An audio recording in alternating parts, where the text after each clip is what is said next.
News First at 9.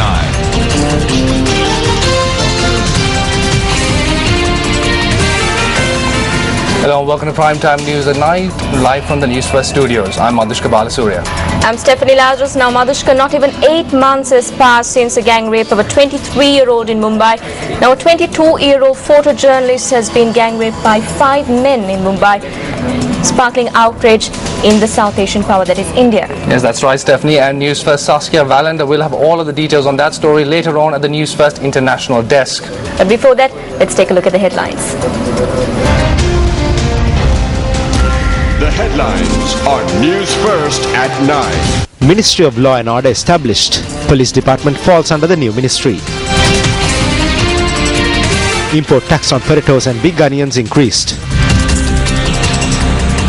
Minister Jayaratna Herath gives advice to newbies of the alliance government. අපේ සන්දාන රජයේ වැඩපිළිවෙල අවුල් කරන වැඩපිළිවෙල ආරම්භයක් කරන්න එපා මේ වයම් පළාත් සභා මැතිවරණය. Leader of the Janasatha Peramuna says that he has threats to his life. Venerable Girambayananda Thera says that only the leader of the UNP and persons who destroy the party like Mangala Samaravira are left in the UNP. Professor Savitri Gunasekara says that Sri Lanka is one of the few countries in South Asia that does not have a Right to Information Act.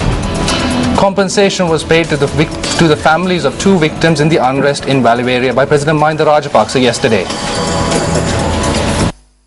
At an event held at the Presidential Secretariat yesterday, compensation was paid to the parents of the 2 students who were killed in the unrest, Akila Dinesh and Shamila Ravishan. Speaking at the event, President Mahinda Rajapaksa had noted that society had lost several innocent lives owing to acts of sabotage by various groups. While noting that the compensation was being paid to provide some sort of relief for the families, the President added that the loss of lives can in no way be covered.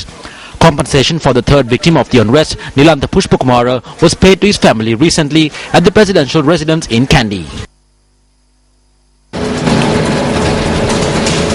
The interim junction order issued by the Gampar District Court suspending the distribution, manufacturing and advertising of Fonterra products has been vacated. Gampar Additional District Magistrate Indika Kalingawansha vacated the interim injunction order. The order was issued by the magistrate after taking into consideration the submissions made by the lawyers on behalf of both parties.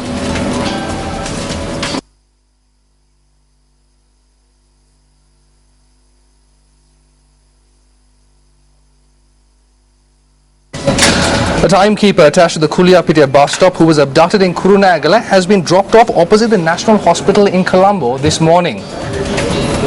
He was abducted by a group who arrived in a white van when he was travelling towards home. 6:30 a.m. on Wednesday when he was travelling in a 3-wheeler heading home from his shop. The van stopped. Around 6 to 7 persons jumped off the van and yelled not to run away. They blindfolded me and handcuffed me before leading me to the van. After about 2 to 3 hours, they asked me if I was a thug. They asked me of the underworld in Kurunegala. I told them I know nothing of it. After half an hour, the person who acted as the leader came to me and said that he would give me one chance because I spoke of my children. He said that he would drop me off at the hospital and I would not tell a word about this to anyone. They told that I can sit straight after I get into their vehicle. After they took off my blindfold and handcuff, I opened my eyes. I was in front of the National Hospital. I'm scared to allow him to travel alone. I'm afraid to leave him at the hospital.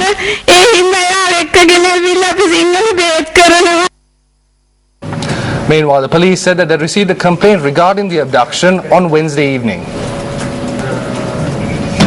An individual is receiving treatment at the Mathura hospital, alleged that the chairman of the Thegoda Pradesha Sabha had assaulted him.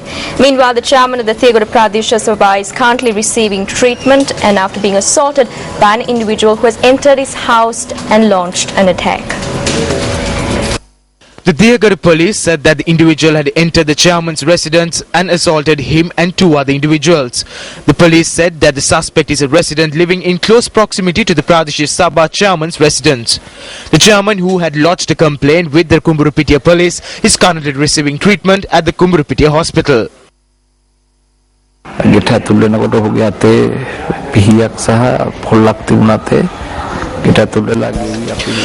When we entered the house, the suspect had a knife and a pole with him.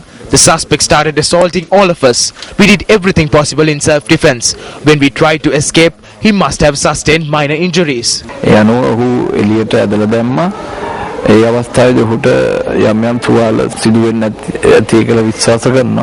Another individual who was residing at the chairman's residence sustained injuries and was admitted to the Kumburupitiya hospital. Meanwhile, the individual who was said to be assaulted by the chairman of the Thiagoda Pradeshiya Sabha was also admitted to the Mathura General Hospital. The injured is 30-year-old Vijay Singh Mohandiram, a resident of Kolongoda, Thiagoda. The individual said the chairman and several others had assaulted him while he had gone to receive a due sum of money for a recycling machine imported from Korea worth 2.3 million rupees. Vijay Singh's mother had also sustained injuries in the incident. She is also currently receiving treatment at the hospital. He showed me documents pertaining to the approval of 2.3 million rupees. Subsequently, there was an exchange of words. I subsequently visited his house to obtain the money. He asked me to come after a lapse of an hour. After an hour, I left the house and then I was hit on the head.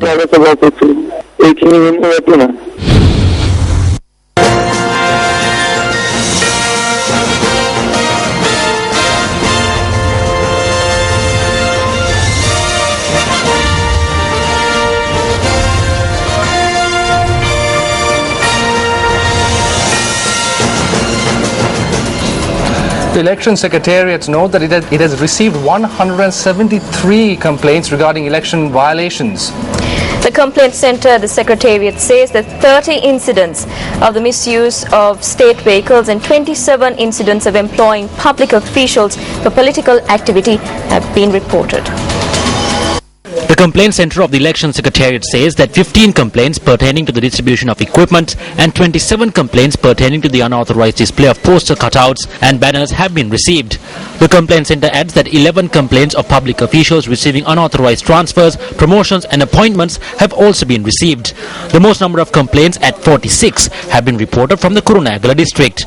The complaint centre of the Election Secretariat notes that it has received 29 complaints from the Mathale district and 17 complaints from the Jaffna district.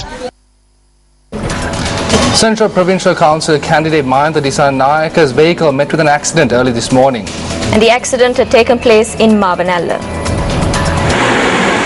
Mayantha Dissanayaka's vehicle met with the accident near the Hingula Devalaya in Mavanalla on route to Kandy from Colombo. Mayantha Dissanayaka and his driver, who sustained injuries in the accident, were admitted to a private hospital in Kandy. Around 1 a.m, my driver told me that there is a defender closing up on us. I instructed my driver not to slow down since we were not aware who was driving the defender. So we kept up to our speed. They tried to overtake our vehicle. My driver had no option but to turn left.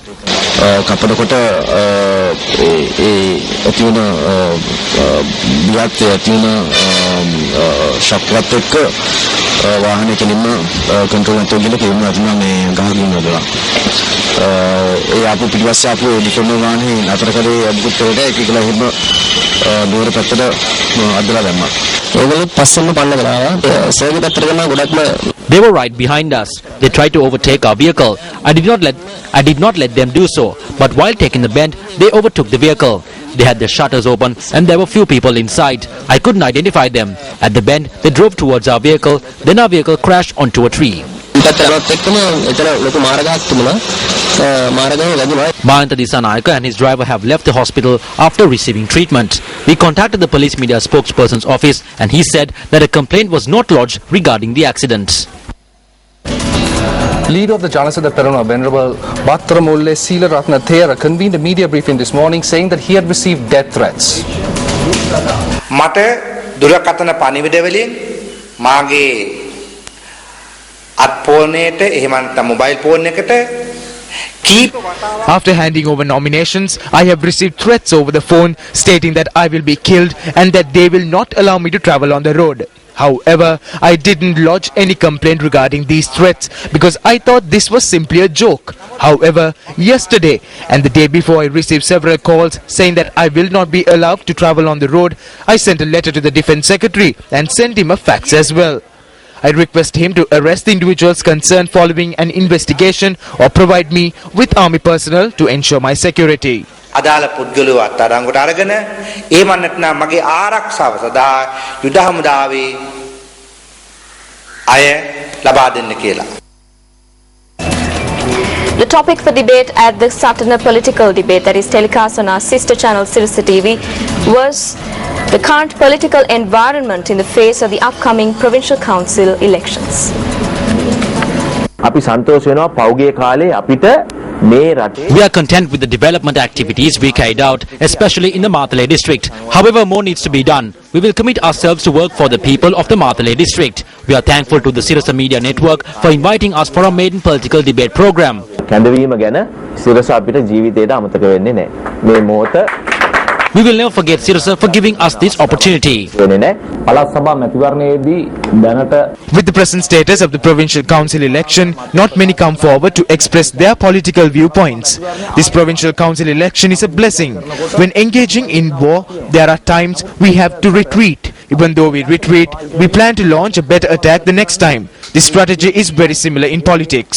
මේක අපිට අවස්ථානුකූලව ඒ වගේම මට සංවර්ධනයක් ගෙනෙන්න තමයි පැහැදිලිව අපි සියලු දෙනා එකතු වෙලා ඉන්නේ. Clearly, all of us have got together to develop the village.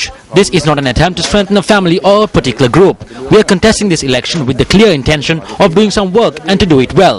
We request from all not to opt into climbing a tree or a roof to express their dissent, but discuss if they have a problem and come up with a solution.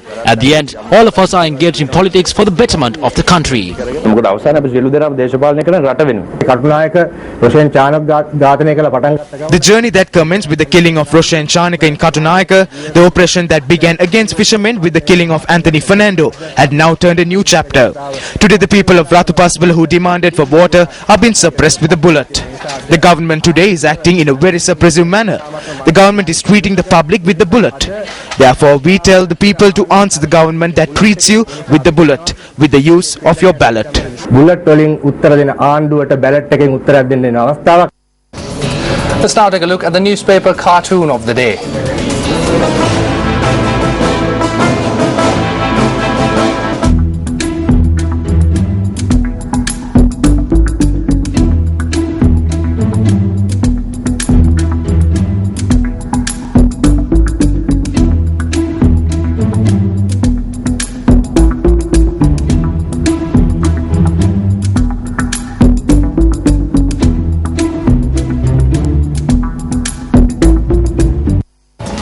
Time now for a short commercial break.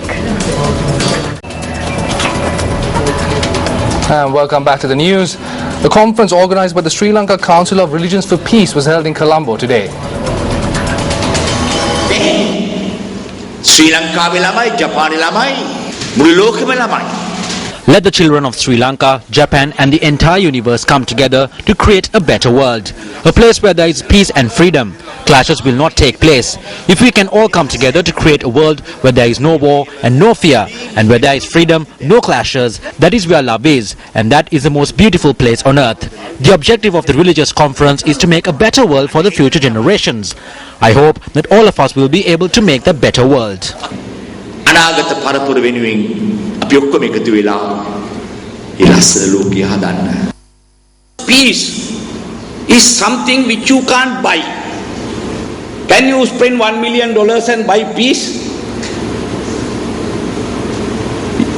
You can get an aeroplane, or you can get a bulldozer, or you can start a development project. We can do all that with money and the resources which are available with us. But a peace, how are you going to buy peace? If you pay 100,000 rupees to a person, his mind won't change. There won't be peace. So, what is the correct attitude in obtaining peace? Building interfaith relationship, building intercommunal relationship. So, that is a very important issue for not only for Sri Lanka but for whole world. It has become such a needy affair.